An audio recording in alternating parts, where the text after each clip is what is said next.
Oh, hey everyone. If you're hoping for another happy, fun, silly review today, then, well, you're going to be disappointed because I'm not in a great mood. You know, a lot of bad news has been coming my way lately. It's been a stressful couple of weeks, I'm going to be honest. A lot of bad news that I couldn't possibly have prepared for.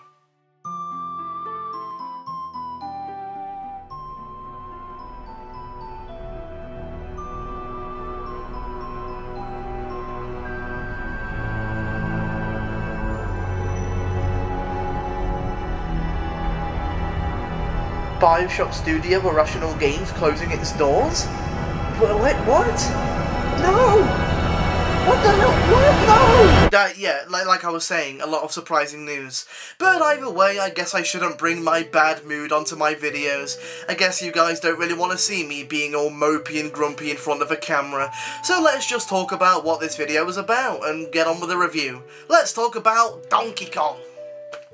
I do that all the time, don't I? Why do I do that? I'm not a sailor. Donkey Kong Country. I absolutely love Donkey Kong Country. Not only was Donkey Kong Country on the Game Boy the first game I ever played, but I've always just had a thing for jungles and temples in video games. I think I have Crash Bandicoot and Tomb Raider to thank for that one. Also, no word of a lie, I used to be obsessed with monkeys as a kid. I used to have like over 200 monkey toys in my room. I swear I'm not kidding. So I guess my mum just brought me this game, not knowing what the hell Donkey Kong was. It just had a monkey on the box, and it just so happened to be a masterpiece. Well, a Game Boy port of a masterpiece. In the wake of Tropical Freeze, I finally started playing Donkey Kong Country Returns a lot more, and it's a pretty fantastic game. Yeah, I did kinda hate having to waggle the Wiimote, as it only seemed to work when it wanted to, but it's definitely one of my favourite Wii games. I also recently got myself an SNES as well, just to play the original classic as it was meant to be played. And by the way, let me just say, the instruction manual to the original SNES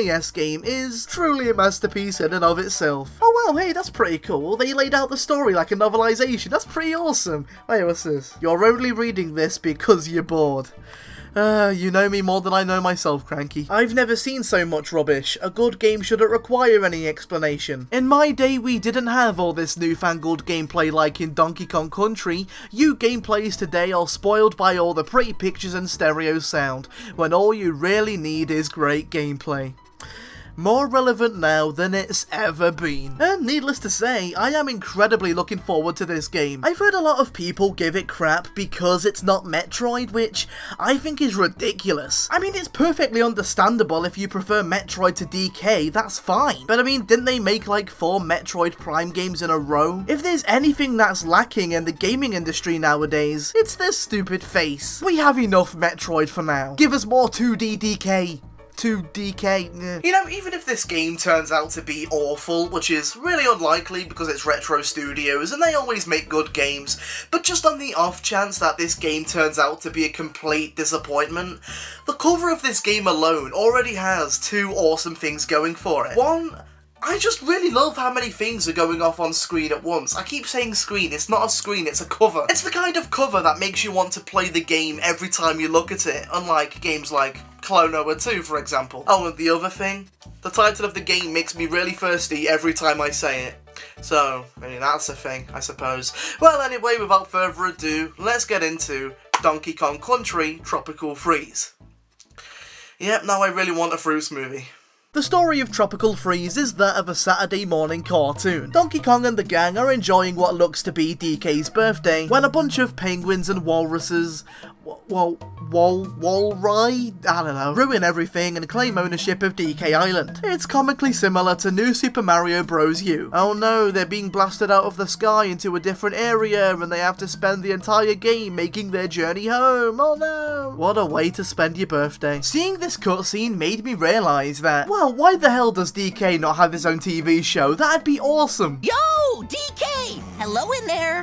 Or maybe not. At least the coconut is safe. Oh my god, is that meant to be Cranky? I was really worried that this game was going to be one big ice world, you know, because of the thing. But thankfully, it actually isn't. Take your area cliches and go home, Mario. DK has originality to spare. Speaking of which, Tropical Freeze is in many ways identical to Returns. So the whole originality thing, maybe not so much this time round, but you got the Kong letters, the puzzle pieces, the minecart stages that make me realise just how generic Flappy Bird is. If it weren't for the HD upgrade, you might not even know this was a new game at first glance. But it's in the subtleties that make Tropical Freeze stand out and feel like a new experience. For example, not only is Diddy Kong back, but Dixie Kong and even Cranky Kong return to the series as playable characters, and they're all absolutely awesome to play as. In a game like Sly Cooper Thieves in Time, when the game forces you to play as Bentley or Murray, you're just kinda left thinking, alright, how long until I can be Sly again? But in Tropical Freeze, you really do look forward to using Diddy, Dixie and Cranky to make your way from A to B. Diddy helps DK glide around with his jetpack, Dixie can jump higher using her Rayman-esque hairspin thing, and Cranky makes like Scrooge McDuck and bounces around on his cane. They're all pretty fun and spice up the gameplay pretty nicely. I will be honest, I do prefer using Dixie every time, but it's not like, ugh, Cranky again, like it is in most other games. Another thing,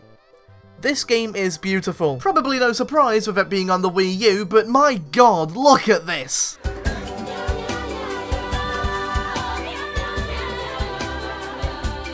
The Lion King fan in me is falling in love with this game. The music to this game is also fantastic. This is David Wise's first work on Donkey Kong Country since the original trilogy, and man does it show. I'm really impressed that he didn't whore out the original DK theme too much. A lot of the game is made up of original tracks, which is awesome. Oh, and another major change to the game? No more stupid waggle, yes! Are you ready for a miracle? Oh, ready as I can be! You ready for a miracle?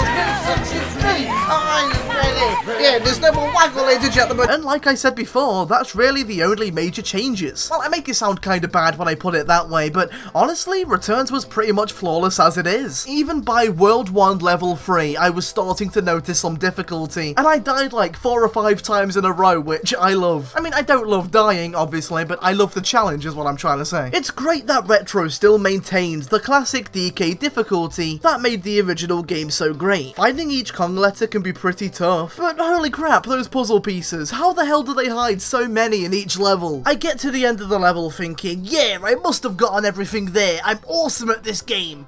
Wait, I missed 4 puzzle pieces?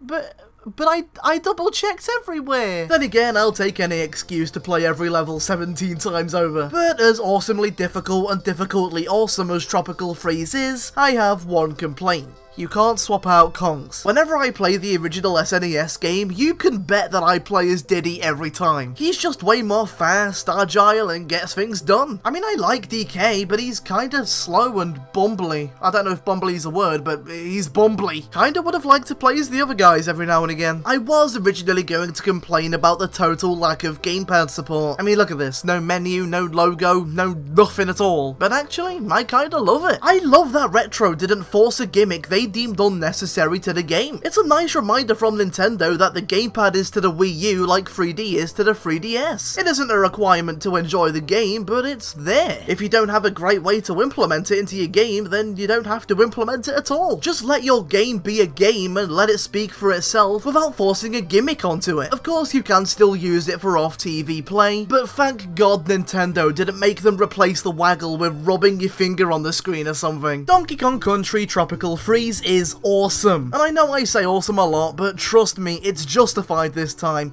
because this game actually is awesome. I can now officially crown Retro Studios the honor of truly being the new Rareware. It's difficult, funny, memorable, absolutely gorgeous looking. It feels like an upgrade of the SNES game, which is great. Chances are Retro will be releasing a new Metroid or Star Fox next, so this might be the last we've seen of DK for a while, but hopefully one day we might just see a new 3D Donkey Kong game. Retro has said they'd like to make it, and hey, I'd like to play it. Make it happen, guys. And then make a new Conker game while you're at it. And Banjo 3. And Shadow of the Colossus 2. And Half-Life 3. And a new Mad World game. What the hell happened to Mad World anyway? And so that pretty much sums up my thoughts on Donkey Kong Country Tropical Freeze. But for this review, let's get a second opinion. Today, Chase from ChaseFaceShow.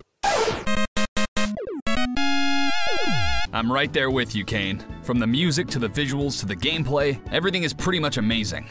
Well, almost everything. Don't get me wrong, I'm a big fan of Donkey Kong Country 1, 2, and well, mostly just 1 and 2, and Tropical Freeze is no exception. But much like Donkey Kong Country Returns, this rendition has some annoying hiccups. The game as a whole is essentially amazing. The gameplay is solid and hasn't changed much from the previous DKC Returns, except for the waggling which Kane covered. The graphics are stellar, and the music being made by David Wise means that an incredible amount of nostalgia and love was put into setting the tone for each level. The music alone took me back to a place of simplicity, where graphics didn't matter, and the most important thing was making the player feel immersed in a colorful world. I lose a sense of awareness when I play, because I get so lost in the atmosphere. It's been a long time since a game's made me feel this way, and while I was a decent fan of the original DKC Returns, Tropical Freeze in particular has given me a lot of hope for Retro Studios' future releases. Even the opening premise for the game that says, "Oh no, your island is frozen over," contains a really distinct melody that lets you know, hey, David Wise wrote this shit, check this out.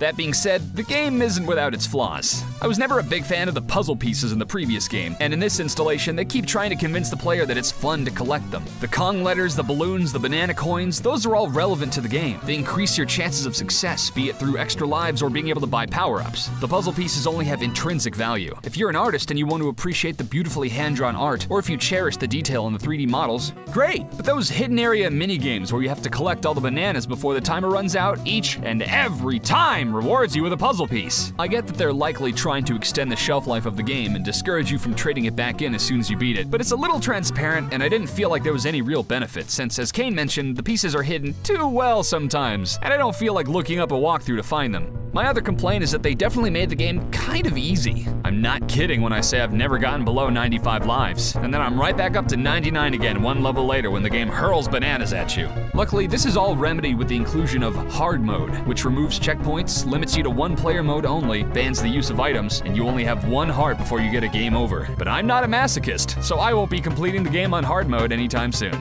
And my final criticism, with a quick spoiler warning: the final boss is really hard. He dodges your projectiles like a douche. He has a move that dunks you in the lava, which is a one-hit kill, and he's basically impossible to beat with DK alone, since a lot of his attacks require immediate decision, and that extra airtime is key to winning. His difficulty was a testament to the challenge that usually comes with the DKC series, but the fact that he's also a fucking walrus made it really hard to enjoy beating him. I kept getting mad at myself for losing to such a stupid boss. Then when I finally beat him, I wasn't like, hey cool, alright. I was more like, fuck this game!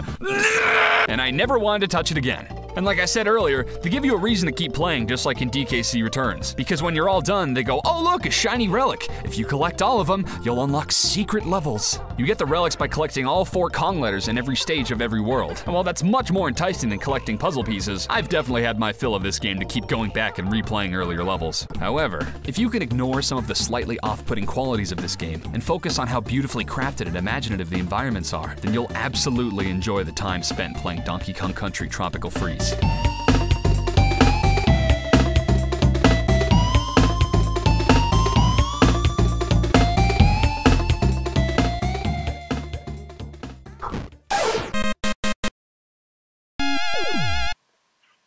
You know, I really need to stop having people on my show that have got a better voice than me. And so that's Donkey Kong Country Tropical Freeze.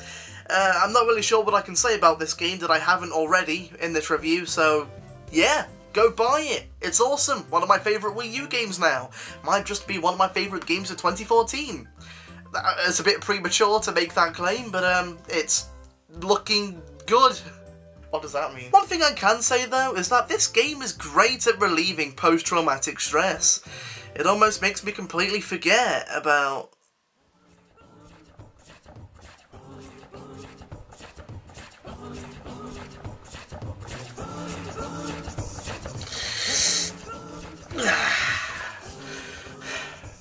Welcome to the family.